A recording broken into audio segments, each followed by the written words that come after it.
நாரத மகரிஷி முருகனை பற்றி முதலிலே பாட்டை எழுதுகிறார். சர்வ பிரம்மாண்ட நாதா என்கின்றார். அண்டம் என்று சொன்னால் 93 பில்லியன் ஒளி ஆண்டுகளை கொண்டது ஒரு அண்டம். அதுதான் நம்ம பிரபஞ்சம் அப்படின்னு எல்லாம் சொல்கிறோம். இதுபோல் பல அண்டங்களும் சேர்ந்தால் பல்லண்டம்ன்றான், மல்டிவர்ஸ் என்றெல்லாம் சொல்கிறார்கள். பிரபஞ்சத்தை எல்லாம் கடந்த ஒரு கான்செப்ட். அதற்கெல்லாம் அதிபதியாக விளங்கக்கூடியவன் சர்வ பிரம்மாண்ட நாதா.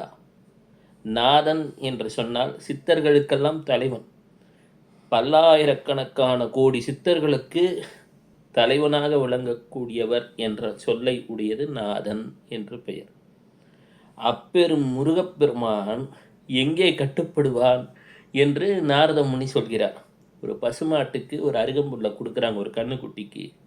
அப்போ சொல்கிறார் நாரதர், சர்வ பிரம்மாண்ட நாதா, நீதான்ப்பா காப்பாற்றணும்.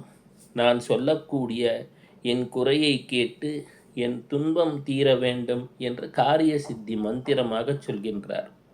உடனே முருகப்பெருமான் அங்கே தோன்றுகின்றார். பங்குனி உத்திரம் வருகிறது. இயன்ற வகையிலே பசுமாட்டிற்கு ஏதாவது நன்மையை செய்யுங்கள், முருகனை நினையுங்கள், கட்டாயம் அருள்வார்.